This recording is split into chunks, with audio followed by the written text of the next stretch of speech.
Hello students, today I am going to start the third chapter of electrostat. पिछले दो chapter में हम लोगों ने पढ़ा चार्जेज, कूलम्स लॉ और इलेक्ट्रिक फील्ड। आज हम शुरू कर रहे हैं third chapter electric flux and Gauss theorem.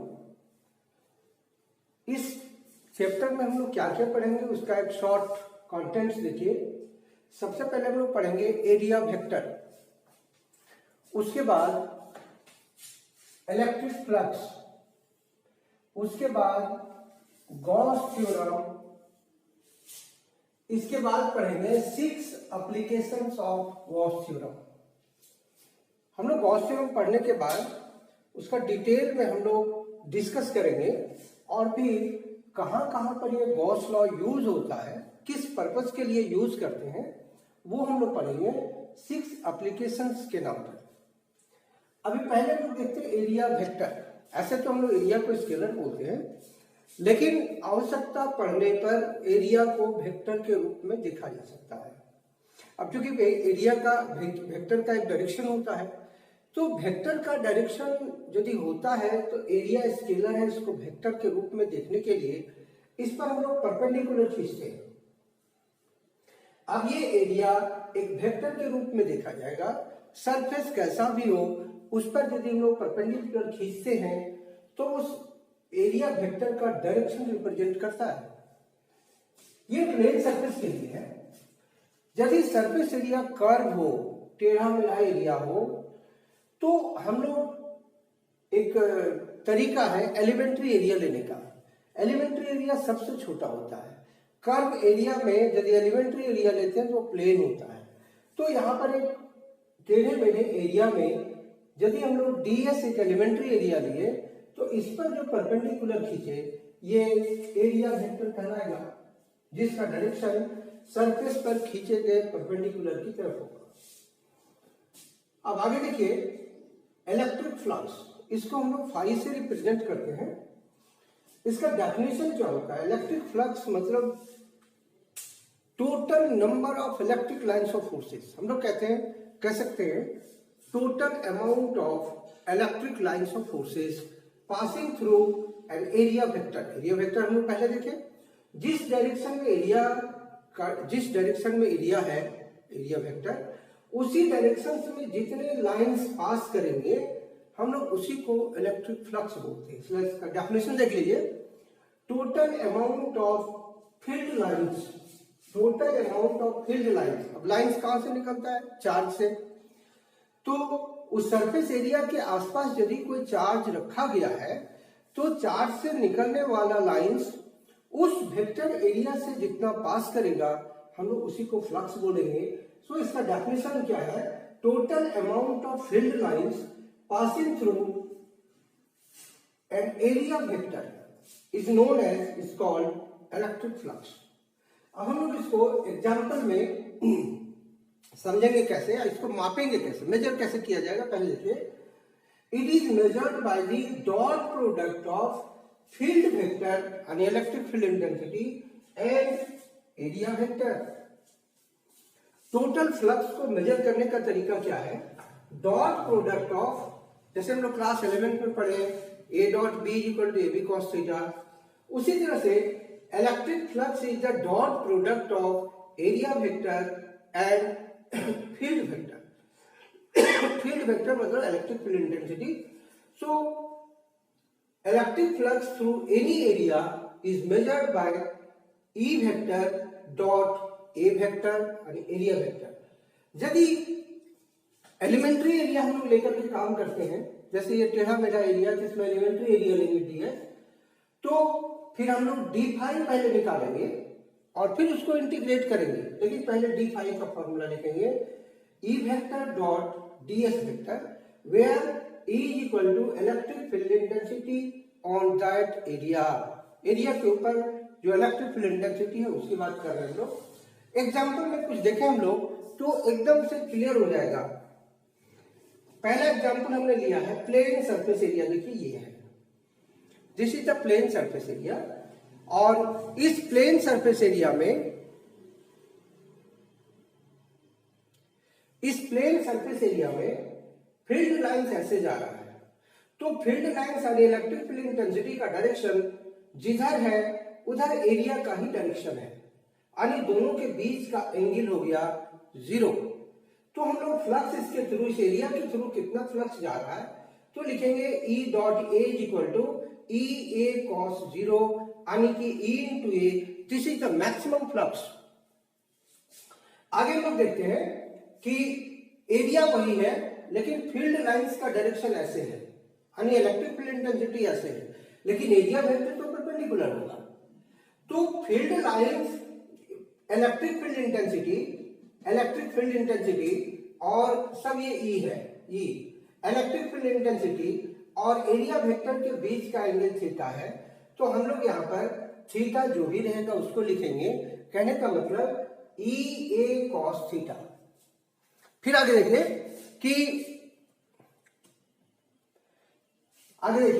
यदि टेढ़ा मेढ़ा सरफेस एरिया है, मतलब यहां पर एक स्फीयर बना है, देखिए सर्कल इसको नहीं मानना है, स्फीयर मानना है।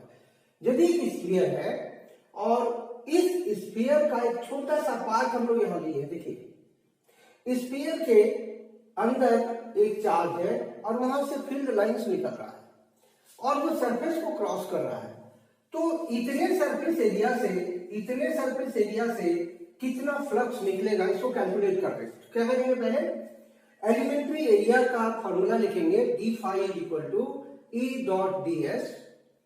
दोनों के बीच का एंगल देखिए यहाँ थीटा है, तो E D S cos theta लिखेंगे।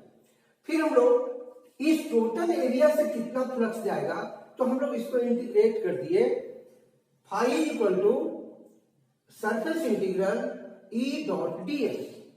हम लोग इस टर्म को, मैथमेटिकल टर्म को हम लोग बोलते हैं सरफेस इंटीग्रल और is called integration of total surface area.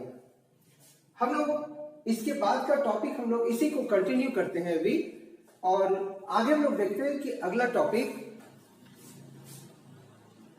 Next topic है फ्लक्स डेंसिटी। इसको देखते हैं कि फ्लक्स डेंसिटी का मतलब, डेंसिटी वर्ड का ही मतलब होता है पर unit area, per unit volume, per unit length. तो यहाँ फ्लक्स डेंसिटी का मतलब हुआ amount of electric flux passing through पर यूनिट एरिया वेक्टर। हम लोग एरिया वेक्टर तो देखे ही है, एरिया पर जो परपेंडिकुलर लाइन खींचेंगे उस एरिया का डायरेक्शन बताएगा, यानी कि परपेंडिकुलर एरिया के परपेंडिकुलर डायरेक्शन में पर यूनिट एरिया जितना फ्लक्स पास करेगा या बोलेंगे लिंक करेगा, हम लोग उसी को फ्लक्स डेंसिटी कहते हैं। इसका फॉर्मूला देखिए कैसे निकालते हैं। इसके पहले हम लोग पढ़े unit of, we know that D phi is equal to E dot D S, ये फ्लक्स का फॉर्मूला है। Flux is defined measured by product of electric field intensity and area vector. तो इसी फॉर्मूले से हम लोग D phi by D S, ये बन गया flux density, flux per unit area is equal to E, इस फॉर्मूले के अनुसार, और इसी को हम लोग फ्लक्स डेंसिटी भी बोलते हैं। बड़ा इंटरेस्टिंग चीज है, जिसको हम लोग फ्लक्स डेंसिटी बोलते हैं वही चीज इलेक्ट्रिक फील्ड इंटेंसिटी भी है। यानी इलेक्ट्रिक फील्ड इंटेंसिटी और फ्लक्स डेंसिटी में कोई फर्क नहीं है, लेकिन यदि आप फर्क समझना चाहते हैं तो आपको इंटेंसिटी का एक नया फॉर्मूला मिल जाएगा। पहले हम लोग इंटेंसिटी का फॉर्मूला पढ़े थे 1/4πε0 Q/r²।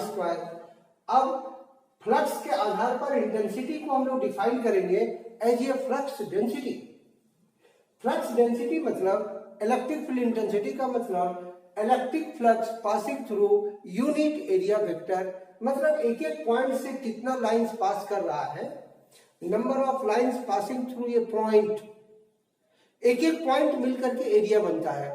तो d phi by D s मतलब एक पॉइंट से कितना लाइंस पास कर रहा है, उसी को इंटेंसिटी बोलेंगे।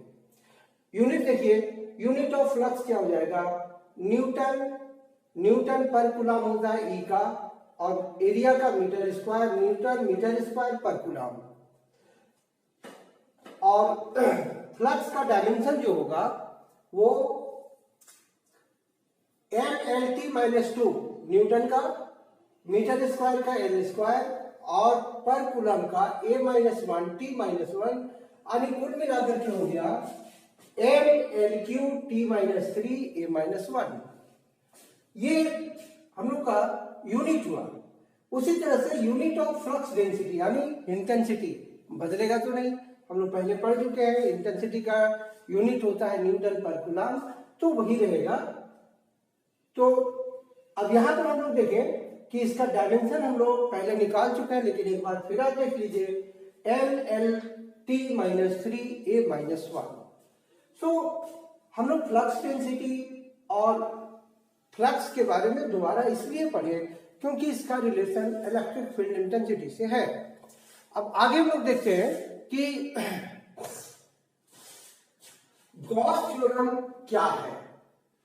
गॉस लॉ बोलिए या गॉस थ्योरम बोलिए, दोनों का मतलब एक ही है। गॉस लॉ से हमें क्या मिलता है? सभी लोग लॉ तो पढ़ते हैं, थ्योरम पढ़ते हैं, लेकिन हर थ्योरम का कुछ मीनिंगफुल एजेंडा होता है। यहां पर गॉस का एजेंडा क्या है, गॉस का थीम क्या है, ये जानना जरूरी है। इस थ्योरी के आधार पे गॉस ने एक लॉ बनाया। उस लॉ के आधार पर किसी चार्ज से निकलने वाले maximum electric lines of forces को यानी फ्लक्स को काउंट किया जा सकता है। तो गॉस लॉ ने क्या किया कि स्पेस में कोई भी चार्ज कहीं पर भी है, क्यू चार्ज, तो उस क्यू चार्ज से निकलने वाला टोटल लाइंस की संख्या कितनी होगी, यानी टोटल फ्लक्स कैसे कितना होगा। तो गॉस लॉ का मीनिंग क्या हुआ? It is law to measure total flux emitted by a charge and passing through a closed area और बाउंड एरिया। ये इसका मीनिंग है। हम लोग स्टेटमेंट देखें पहले। गॉस लॉ का स्टेटमेंट क्या है? It states that total flux passing through an area और surface integral of electric field. एक चीज याद रखिए, इसके पहले हम लोग जब फ्लक्स निकाल रहे थे तो सरफेस इंटीग्रल भी निकाले।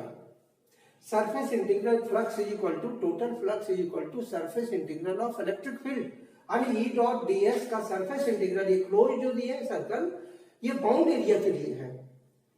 तो ऐसा लिखे surface integral of electric field बोलिए या तो फिर टोटल फ्लक्स बोलिए, क्योंकि टोटल फ्लक्स इसके पहले हम लोग निकाल चुके हैं expression phi is equal to E dot D S का सरफेस इंटीग्रल। तो आप स्टेटमेंट को फिर से लीजिए। It states that total flux passing through an area और surface integral of electric field, यानी कि ब्रैकेट में हम दिखा दिए surface integral of E dot D S is equal to 1/ε0 times of the net charge. Net charge मतलब सारे charge को जोड़ने के बाद, रिजल्ट सम के बाद, इनक्लोज्ड बाय ए बाउंड एरिया। फिर से एक बार आपको एक्सप्लेन कर रहे हैं। किसी बाउंड एरिया के अंदर यदि नेट चार्ज Q है, Q मतलब क्या, प्लस माइनस सब जोड़ जाड़ के Q है, तो उस बाउंड एरिया से निकलने वाला, बाउंड एरिया को क्रॉस करने वाला और चार्ज से निकलने वाला फ्लक्स की संख्या कितनी होगी?